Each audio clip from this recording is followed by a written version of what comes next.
Hey folks, welcome back. As always, I'm Professor Ben. Now, who here did the readings for today's lecture? Nobody? Yeah, of course not. Nobody ever does the fucking readings. Educational video games. What a load of garbage, right? I have never understood the mentality that kids need to play educational games. Why does every single thing that a kid does have to be a learning experience? Can't kids just have fun for a little while? And on that note, what the fuck is the deal with homework? Kids go to school for what, 8 hours a day, 5 days a week? And you're telling me you can't teach them everything they need to know in that time period? They have to go home and do more work on their off time? I don't have to do homework for my job and I get paid to do that. Sorry, something just really hit a nerve there.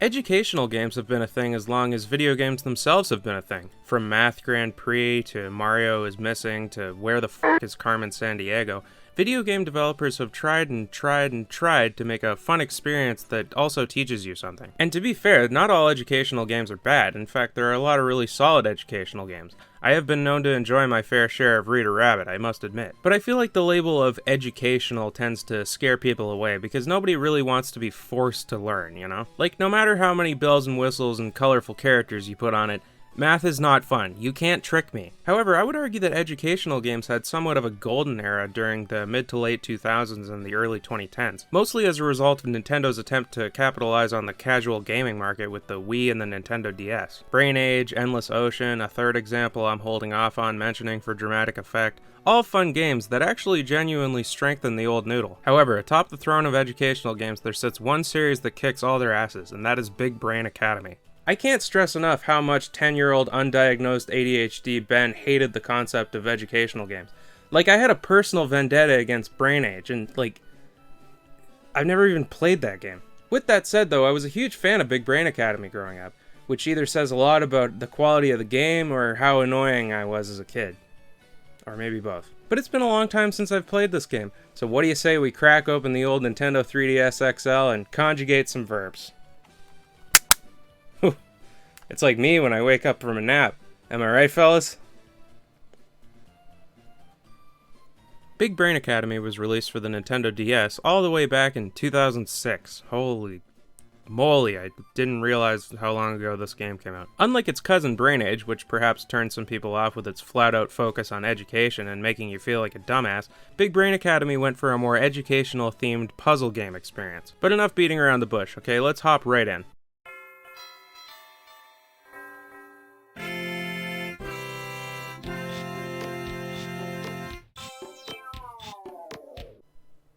Don't like them. Don't like those guys. I respect them. I respect their right to exist. But if they could stay as far away from me as possible. We enter the menu and this guy's there, just kind of vibing. Let's go ahead and delete Kathy's bitch-ass C+ heaven profile and create our own.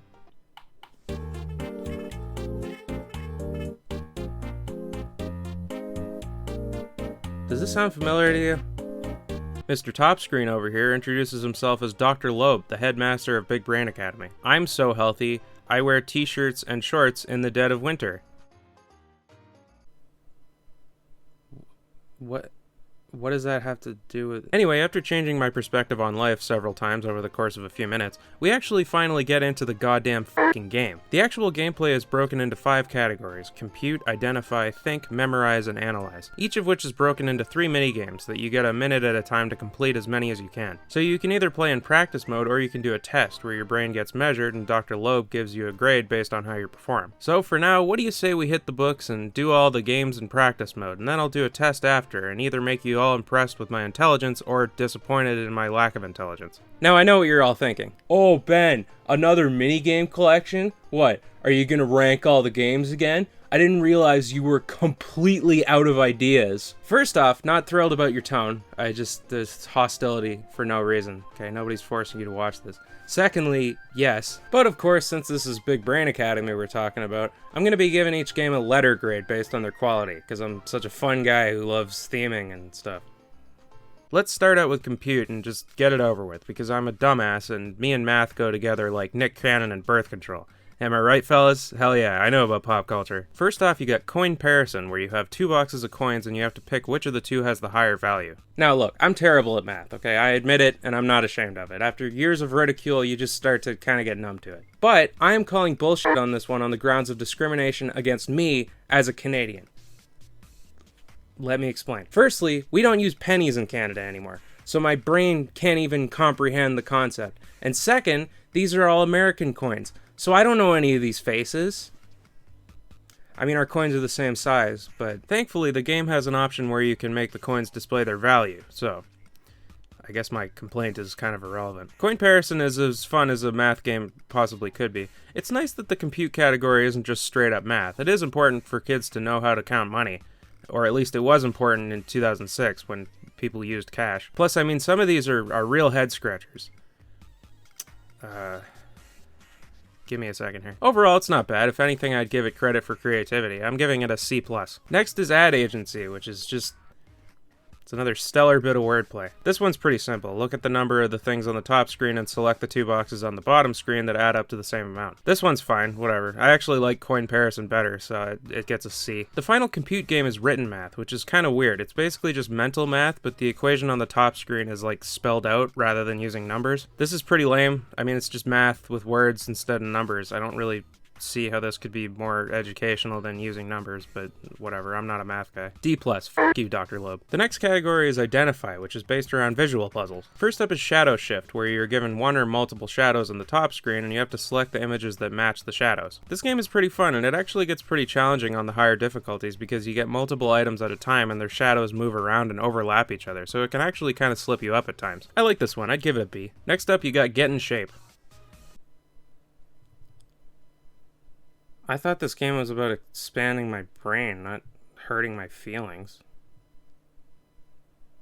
Similarly to Shadow Shift, Get in Shape shows you a shadow on the top screen and has you selecting shapes that fit into it to complete the shape. I like this one too, perhaps a little bit more than Shadow Shift just because it actually requires a good amount of thinking. Like, some of the shapes it throws at you are really elaborate and it makes you think about how the shapes you have at the bottom fit into it. B+, baby, keep up the good work. Finally, you got Matchmaker, which is exactly what it sounds like. You pick matches, what do you want me to say about this? C+, I mean, it's fine, whatever, moving on. The next category is Think, where I guess you're supposed to think during these ones.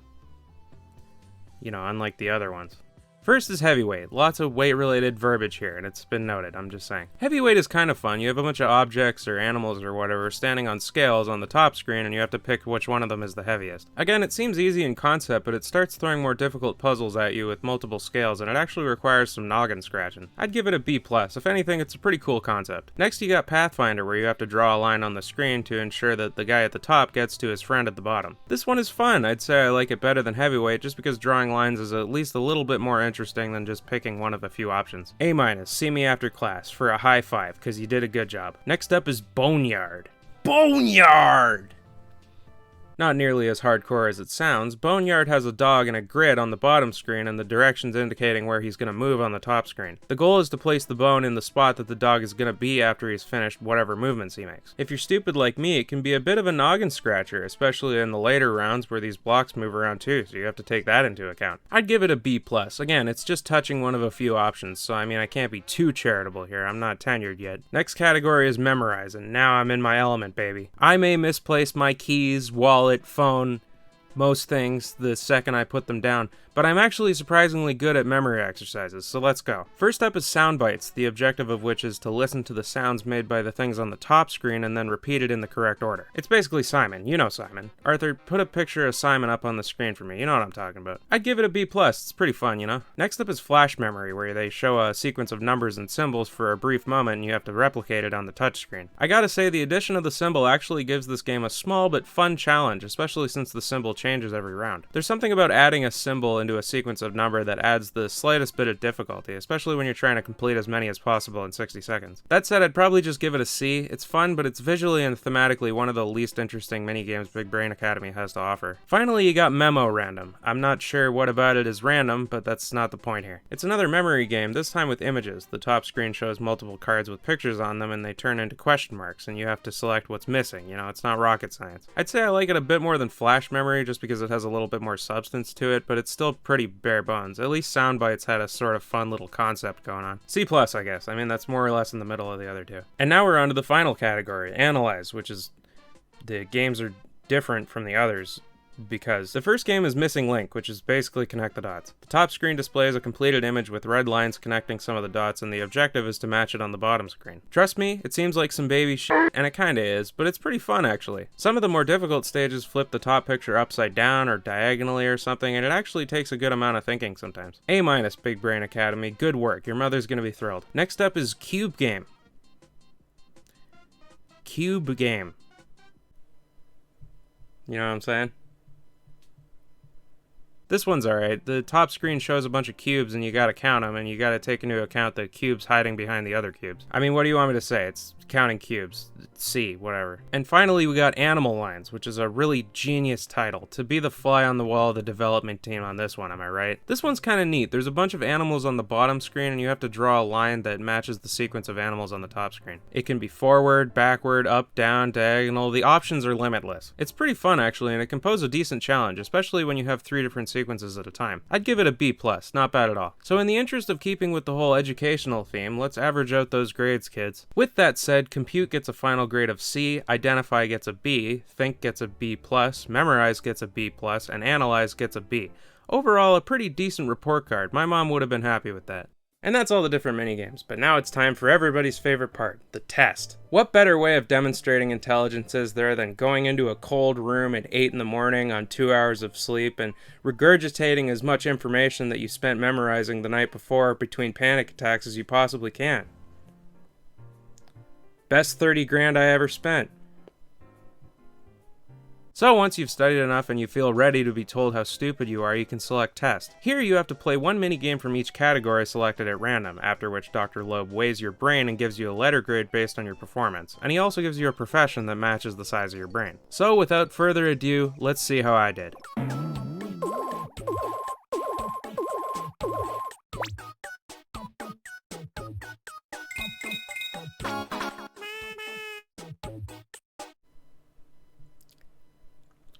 Well, I guess I would like to apologize to Kathy. Not as easy as it looks. Damn, bro, Dr. Loeb is a hard grader. I'm no Jane Goodall.